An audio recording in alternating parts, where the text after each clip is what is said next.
a safety measure with an alternative purpose. We have all you need to know about the blue lights on campus.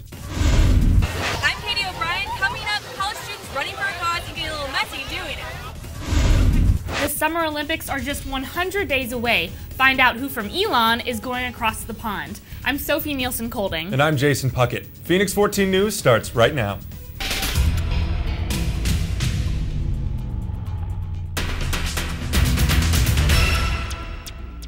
For joining us, campus safety is an ongoing concern for parents at Elon.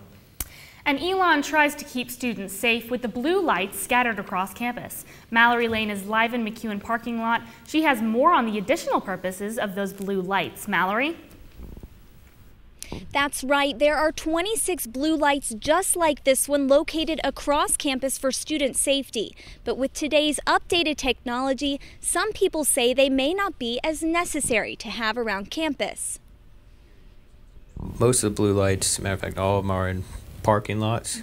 You got the Oaks, you got one by Whitley. They're a familiar sight for Elon students, blue lights located all around campus to use in case of emergencies. But Chief of Security Scott Jean says the blue lights aren't used as much as you would think. In the past 16 years, they maybe only had one emergency call. If only one emergency phone call has been made from a blue light in 16 years, why do we still have them? You get a lot of parents on campus when people come for admissions tours, and they really like to see them because it's kind of a sense of security and safety. Parents like Patricia Woody. Her daughter Jessica is an incoming freshman, and she says even though most kids have cell phones to dial 911, the blue lights can be more reliable. You get in a situation, you lose your cell phone, and it's late at night, and you have an option to get to a safe place or have assistance whenever you need it. Elon freshman Chelsea Nelson says her parents feel the same. It definitely made my parents more happy to send me here because they're like, look how safe it is. Even though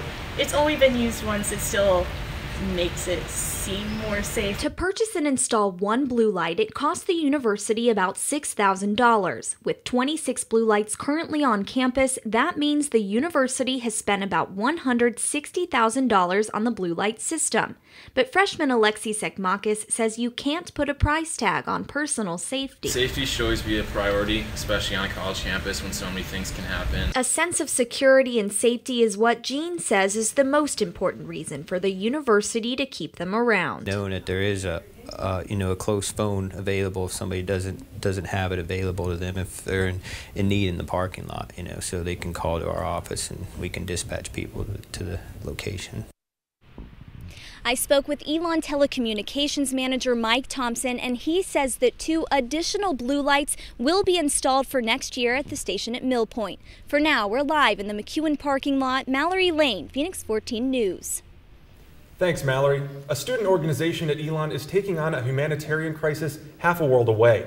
Scarlett Fakar went to Invisible Children's Cover the Night event and has more.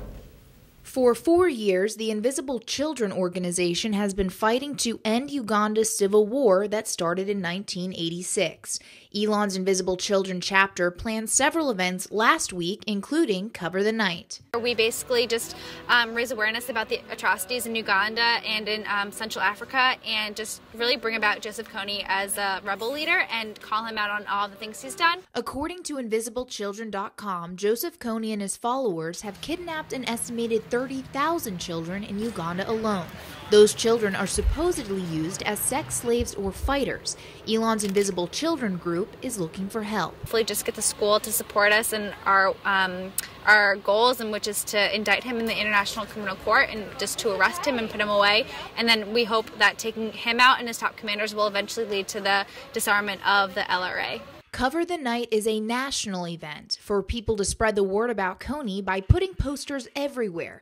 But on Elon's campus, this cause is being limited to a certain area. And we actually are being able to put up posters around the speaker's corner of Mosley, so only one area, but we're hoping that just kind of flocking that area with a bunch of signs will do the job. Salerno has been passionate about the Invisible Children program since high school, and she founded the organization at Elon last spring. Scarlett Fakar, Phoenix 14 News. Here's a story you heard first on 14. Joseph Flynn will appear in court on July 27th. His lawyers appeared in court for him Thursday to request a delay of trial. Flynn is charged with felony possession of marijuana, possession with intent to sell and deliver, felony manufacturing marijuana, maintaining a dwelling house for drugs, misdemeanor possession of a fake driver license, and misdemeanor possession of drug paraphernalia. Check out our website for up-to-date information on this case. 3 more car break-ins this week bring the total to 11 cars in the past 2 weeks. According to Town of Elon police reports, more than $5,000 worth of property was stolen. Elon Town Police say 11 people have reported theft from a motor vehicle since April 13th. Junior Bobby Renner describes what he saw when he found his car had been broken into. There was a mess in my car, and I looked and noticed that a couple things were missing. Like I said, my GPS and my Ray-Ban sunglasses. So it's definitely they're going to make some money off that if we don't get them back. Elon Town Police say all of the vehicle's doors were unlocked. Police are still investigating if the incidents are related.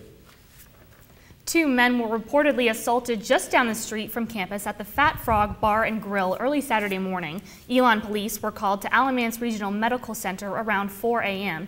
According to police, a 25-year-old Haw River man and a 25-year-old Graham man were struck by an unidentified object.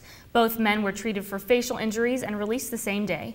Police are interviewing witnesses and ask anyone with further information to call the Elon Police Department at 336-584-1301. An employee at a local restaurant was arrested last Tuesday. Pandora's Pies worker Trevor Billings was arrested on drug violations and theft, according to police reports. 2 Elon police officers found Billings stealing alcohol from the restaurant where he worked. He was also caught with a glass smoking pipe along with 2.2 grams of marijuana and a silver grinder. His bond is currently set at $2,500. We reached out to Pandora's Pies but did not receive a response. Next month, North Carolina voters will head to the polls for the primary elections. There's one issue that's really driving voter turnout. That's Amendment 1. In Durham, religious leaders held a rally against the marriage amendment. Amendment 1 will define marriage as between a man and a woman in the state's constitution. Pastor Jimmy Chalmers says the proposed amendment is not about marriage. It is not about freedom. It is not about liberty. It is not about the pursuit of happiness. It is not about personal responsibility. It is about fear. Students at Elon are voicing their opinions too. Spectrum has proposed a new legislation for SGA to oppose this new amendment. Spectrum argues that the text of the amendment does not follow Elon's discrimination policy, which directly mentions sexual orientation and gender identity. There will be a meeting this Thursday at 7:30 in Mosley 215 for those who would like to voice their opinions.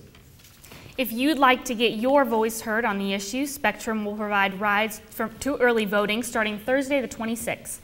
Visit our website for the dates and times as well as early voting instructions. President Barack Obama will be in North Carolina tomorrow to speak to students and community members at UNC Chapel Hill. The president is expected to talk about the student loan debt crisis. Obama recently lobbied Congress to prevent doubling federal student loans. Phoenix14News will be at Chapel Hill tomorrow to cover the president's visit. Keep up with us there on Twitter, Facebook, and on our website.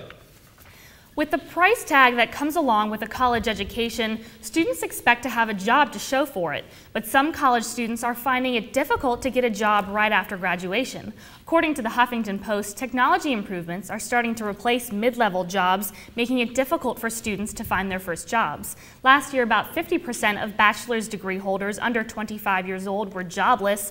Huffington Post says students that are getting jobs don't utilize the skills that they learned from college, and they're faced with loans and other debt. Elon recently announced the expansion of the law school campus in Greensboro. The school is expanding to 3 commercial properties near the current campus. This will provide space for more classrooms, student organizations, and study spaces. The new additions are expected to be open before fall semester starts in August. First-year law student Brenna Rajianti is looking forward to having more space. We just need more space, and I think it's good for us and it's good for the city because there's a lot of places that, need to be developed. Elon recently named its Lumen Scholars for 2012. The university's top award gives 15 rising juniors and $15,000 each to go towards their research proposals in various fields. The recipients will spend the next 2 years working with their mentors as they complete their projects. To find a complete list of this year's Lumen Scholars, visit our website. Coming up on Phoenix 14 News, every 4 years the world's greatest athletes meet for the Summer Olympics. Find out who at Elon will be there with them. Local college students and staff gathered in Greensboro to slip, slide, and raise money for a good cause. But first, Spring Undergraduate Research Forum, also known as SURF, is tomorrow. With a day off from school, why not check out a few of the presentations from your fellow students? Throughout tonight's show, we will showcase some unique research topics. First is senior Rachel Jones, who's focusing on non-traditional forms of dating. One thing that's interesting about my research is the fact that it's about online dating, which is becoming increasingly popular way for people to find and even maintain relationships. But it's not something that's really talked about all that much yet. So I think it's a good way for people to find out about that, but also to learn kind of the risks associated with it as far as cognitive overload and why online dating might be more difficult, because people are really drawn to the fact that they have access to so many people on online dating, but it might not ultimately be more beneficial for them.